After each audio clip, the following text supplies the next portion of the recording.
दोस्तों, स्वागत है आपका मेरे YouTube चैनल इंग्लिश बाबू पर। और आज मैं फिर हाजिर हूँ आपके साथ एक नई स्टोरी लेकर।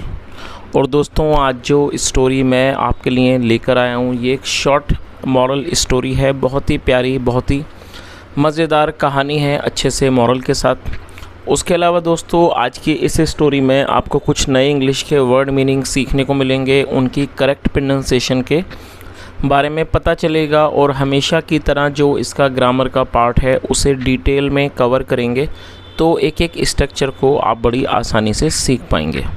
तो चलिए दोस्तों, आज की इस कहानी को हम शुरू करते हैं। और सबसे पहले कहानी का टाइटल देखते हैं। कहानी का टाइटल है people do criticize for whatever you do. क्या मतलब हुआ दोस्तों? ये जो वाक्य है ये प्रेजेंट इंडेफिनिट का ही अफर्मेटिव वाक्य है, जहाँ पर वर्ब की फर्स्ट फॉर्म या फिर फिफ्थ फॉर्म का यूज़ किया जाता है। और क्रिटिसाइज़ का मतलब होता है किसी की निंदा करना, आलोचना करना, या कह सकते हैं बुराई करना। People do criticize for whatever you do. क्या अर्थ हुआ कि आप जो भी करो, आप कुछ भी करो, लोग आपकी बुराई करते हैं, लोग आलोचना करते हैं। तो दोस्तों, ये आज की इस कहानी का टाइटल है, शीर्षक है। और अब मैं इसे पढ़ना शुरू करता हूँ। आपसे रिक्वेस्ट है आप कहानी को बिल्कुल ध्यान से सुने। और यदि आपको आज की कहानी अच्छी लगे तो इसे लाइक भी ज़रूर करें। तो चलिए इसको शुरू करते हैं।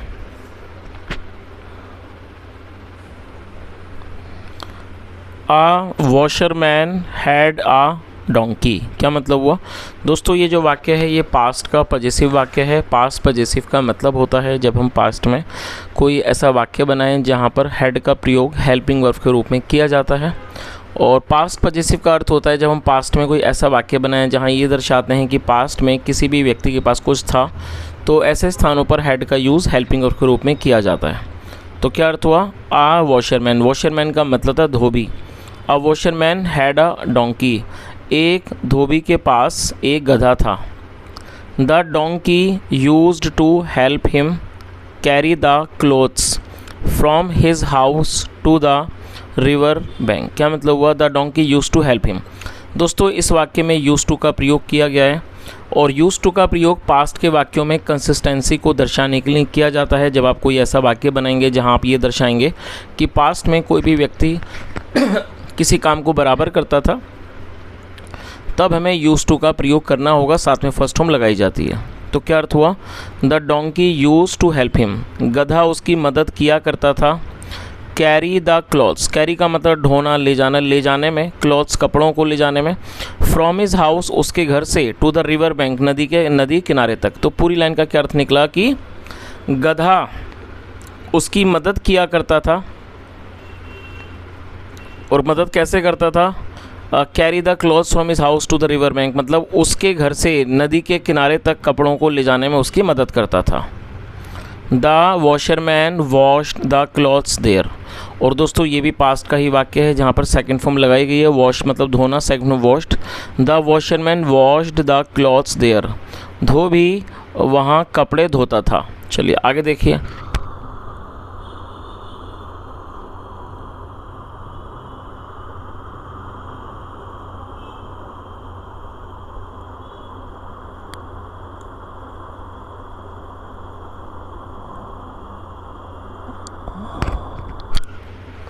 In the evening, he used to load the washed and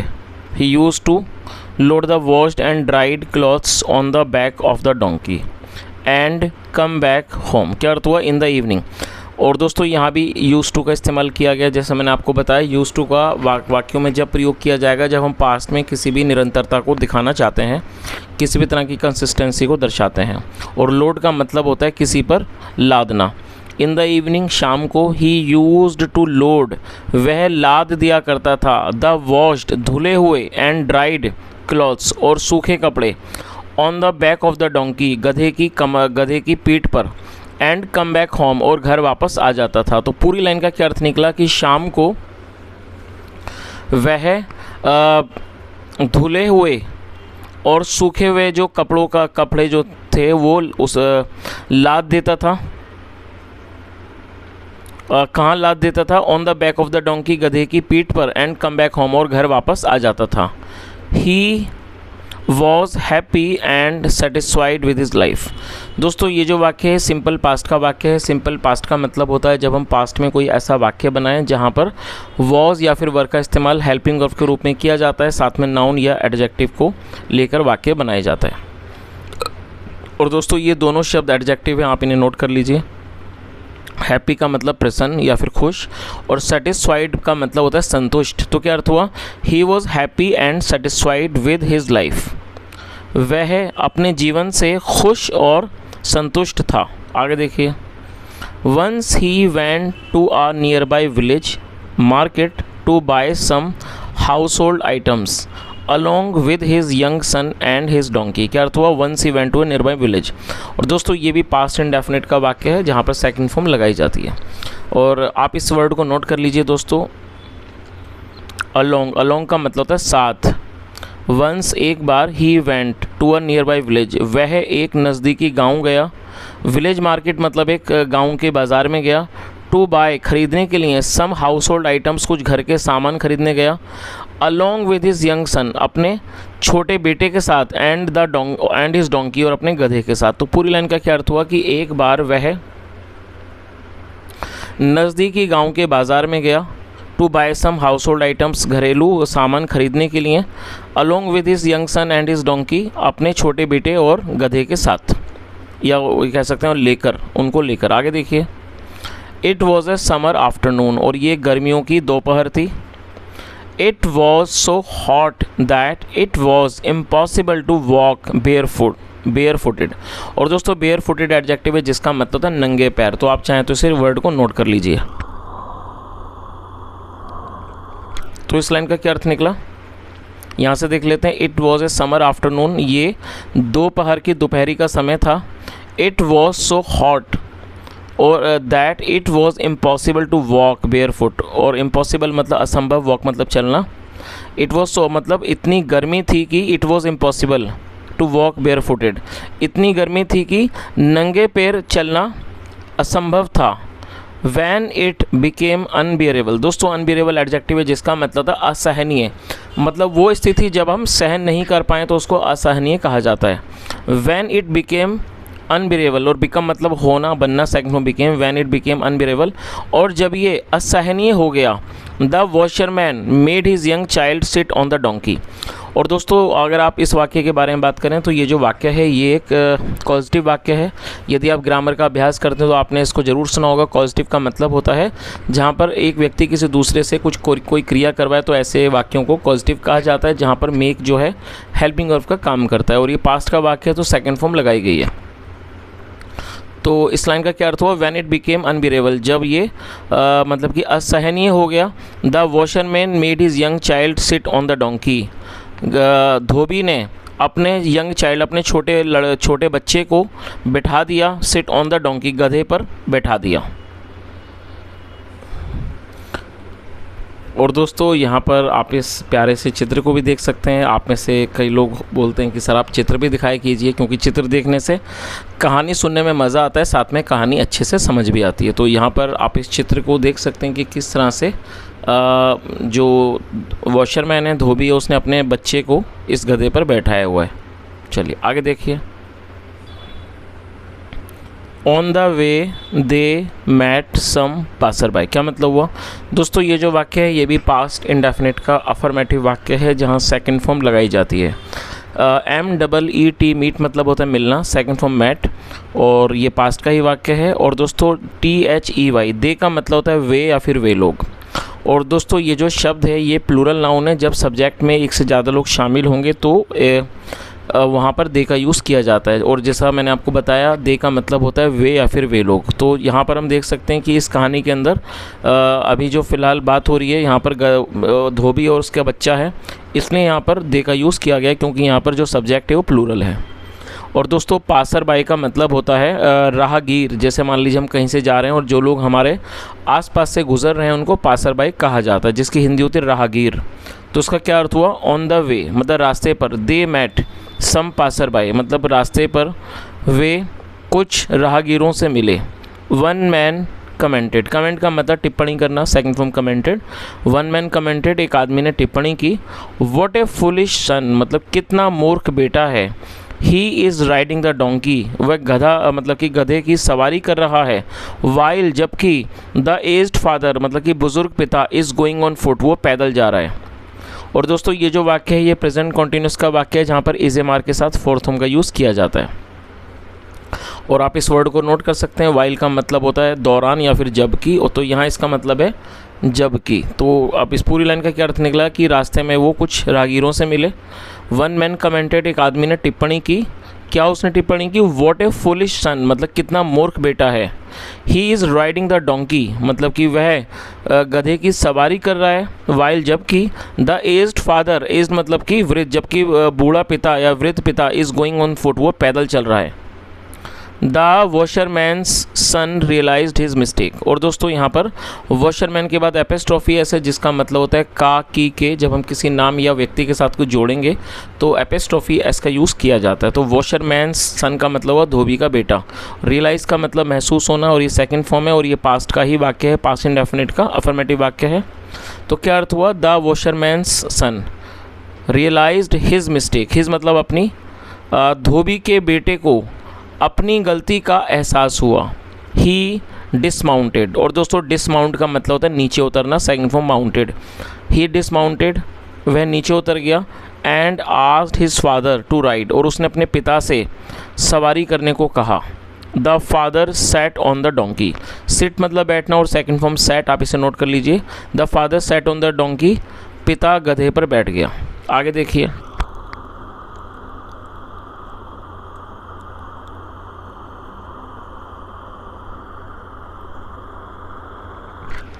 They had gone a little distance when another man passed a comment. How foolish is the old man. क्या अर्थ हुआ? They had gone a little distance.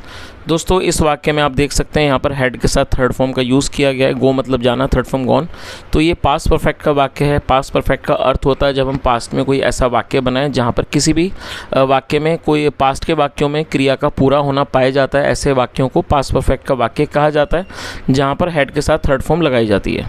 तो क्या अर्थ हुआ? They had gone a little distance, मतलब वो या कह सकते हैं वे लोग थोड़ी ही दूर गए थे। वैन जब, अनादर मैन एक और आदमी ने, पास्ट अ कमेंट एक और आदमी ने एक कमेंट मतलब कि एक कमेंट पास किया, मतलब वो क्या हुआ कि उसने एक टिप्पणी की। How foolish is the old man, कि बूढ़ा आदमी कितना मूर्ख है। हाउ फुलिश मतलब कितना मूर्ख, how foolish is the old man. उसने क्या कहा कि बूढ़ा आदमी कितना मूर्ख है। ही इज़ राइडिंग हिमसेल्फ, वह खुद सवारी कर रहा है। वाइल जबकि द यंग सन, की जो छोटा बेटा है, इज़ वॉकिंग, वो चल रहा है। इन सच हीट, इतनी ज़्यादा गर्मी में। तो इस पूरी लाइन का क्या अर्थ निकला कि वो थोड़ी ही दूर गए होंगे कि जब दूसरा एक जो आदमी था उसने एक कमेंट पास किया, उसने टिप्पणी की कि how foolish is the old man, कि बूढ़ा आदमी कितना मूर्ख है। ही इज़ राइडिंग हिमसेल्फ, वह खुद तो सवारी कर रहा है। While the young son is walking in such heat, जबकि छोटा बेटा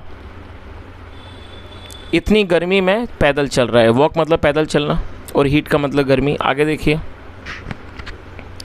even the donkey must be feeling hot and tired. और उसने आगे क्या कहा कि गधा भी अवश्य he must be feeling hot, मतलब कि गधे को भी ज़रूर गर्मी लग रही होगी, एंड टायर्ड और थकान महसूस हो रही होगी।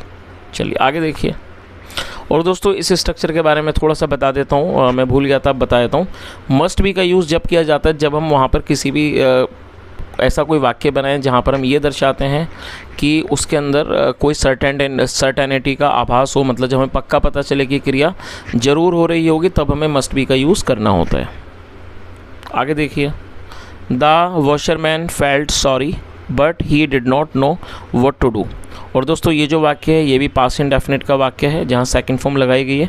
फील मतलब महसूस करना, second form felt. The washerman felt sorry, मतलब क्या हुआ कि धोबी को सॉरी महसूस हुआ, मतलब उसे दुख हुआ। But he did not no, लेकिन वो नहीं जानता था व्हाट टू डू, वो क्या करे। और दोस्तों इस नेगेटिव वाक्य को देख लीजिए, जब हम पास्ट में कोई नेगेटिव वाक्य बनाएंगे तो सब्जेक्ट के बाद डिड नॉट का यूज़ किया जाएगा, साथ में फर्स्ट फॉर्म लगाई जाती है। तो पूरी लाइन का क्या अर्थ हुआ कि वॉशरमैन फेल्ट सॉरी, धोबी को सॉरी फील हुआ, उसे दुख हुआ। But he did not know what to do, लेकिन वह नहीं जानता था क्या करे। आगे देखिए, सो इसलिए the father and the son decided to walk on foot. इस और डिसाइड मतलब निर्णय करना, फैसला करना, सेकंड फ्रॉम डिसाइडेड। इसलिए द फादर एंड सन, पिता और बेटे ने, डिसाइडेड फैसला किया, या कह सकते हैं निर्णय किया, टू वॉक ऑन फुट, पैदल चलने का। तो पूरी लाइन का क्या अर्थ हुआ कि इसलिए पिता और बेटे ने पैदल चलने का फैसला किया। चलिए आगे देखिए,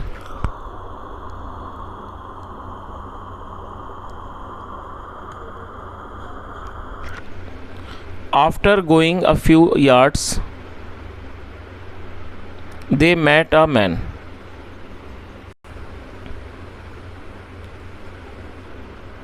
और दोस्तों यहाँ पर मैं एक छोटी सी इन्फॉर्मेशन देता हूँ, आप उसे नोट कर लीजिए। जब हम कोई भी ऐसा वर्ड यूज़ करेंगे जैसे कि बिफोर, आफ्टर या फिर विदाउट, उसके बाद हमेशा ही वर्ब की फोर्थ फॉर्म का यूज़ किया जाता है। तो इस लाइन का क्या अर्थ हुआ, after going a few yards, कुछ गज़ चलने के बाद, जाने के बाद, दे मैट अ मैन, वे एक आदमी से मिले।